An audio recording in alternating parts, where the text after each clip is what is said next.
बंगाल में बीजेपी को बहुत बड़ी बढ़त है। बड़ी खबर यह है, बड़ी बढ़त ये 90 सीट पर बीजेपी आगे चल रही है। बंगाल में 90 सीट, 100 का आंकड़ा नजदीक आ रहा है। 90 सीट पर बीजेपी आगे चल रही है। अभी भी कोई बात है जो कह दे कि क्या होने वाला है, तो फिर क्या ही बात है। रवि वर्मा जी, कितनी सीटें बीजेपी जीतेगी? मैं कांग्रेस से पूछ रहा हूं। आज 90 सीट पर अभी लीड कर रही है। देखिए, ये जो परिणाम है, मैं अभी भी कह रहा हूं कि शुरुआती रुझान है और ये बैलेट पेपर पर है। जब आप मशीन की काउंटिंग में आएंगे तो भारतीय जनता पार्टी एक बड़ी शिकस्त और एक बड़े पराजय की ओर आगे बढ़ेगी। यानी कि आप कह रहे हैं कि हारोगे। इस बीच बड़ी खबर आ रही है, बंगाल में बीजेपी को बड़ी बढ़त है। बंगाल में 90 सीट पर बीजेपी आगे। ब्रजेश जी, बिल्कुल। और जिस तरीके से अभी हम ये देख रहे हैं कि भवानीपुर में भी यदि ट्रेल कर रही है ममता बनर्जी, तो ये बहुत बड़ा संकेत है कि किस तरीके से टीएमसी के पैर उखड़ रहे हैं। मगर उस सब के बावजूद बीजेपी अच्छा परफॉर्म कर रही है। 90 सीटें बहुत बड़ी बात होती है और मुझे लगता है ये जो लीड है ये आखिर तक बरकरार रहेगी। हालांकि 1 घंटे हुए हैं, बहुत शुरुआती है। आमतौर पर हम लोग जो काउंटिंग देखी है, 180 सीटों पर रुझान आ चुके हैं ब्रजेश जी। लगभग 180 सीटों पर, 180 सीटों में जिस तरीके से 90 सीटों पर आधे से ज़्यादा सीटों पर बीजेपी आगे है। और ये बीजेपी के लिए निश्चित अच्छी बात है और टीएमसी के लिए चिंता की बात है, क्योंकि जिस तरीके से बीजेपी ने चुनाव लड़ा है, एक नई जगह जाके अपना पिछला रिकॉर्ड तो तोड़ ही दिया है। पिछला रिकॉर्ड तो टूटते हुए नजर आ रहा है। और ये बड़ी खबर है, 90 सीट पर बीजेपी आगे बंगाल में। तो बंगाल में हम आपको अभी बता रहे हैं, इस बीच एक और बड़ी खबर आ रही। असम में भी बीजेपी को बड़ी बढ़त। असम में बीजेपी लैंडस्लाइड विक्ट्री की तरफ आगे बढ़ रही है। 61 सीट पर आगे है।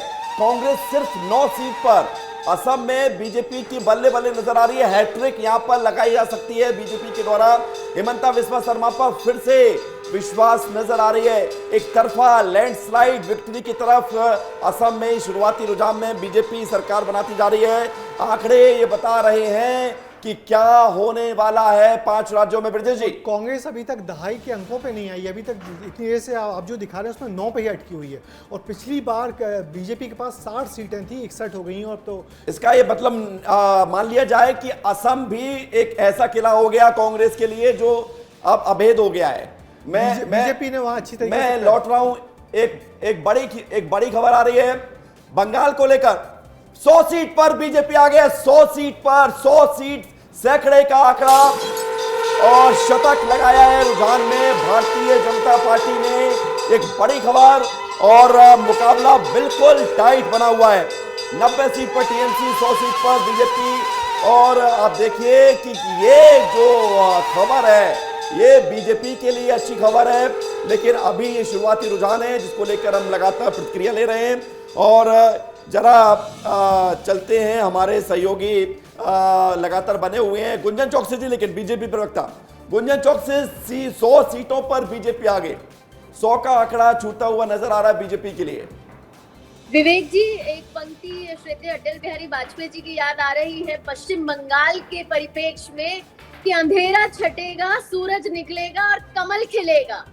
आज यही होने वाला है पश्चिम बंगाल में। और जिस तरह कांग्रेस का भी आप देखिए, खाता तक नहीं खुला है। और ममता बनर्जी की जो गुंडागर्दी की सरकार है वो आज किस तरह ध्वस्त होने वाली है और भारतीय जनता पार्टी का फिर से कमल खिलने वाला है।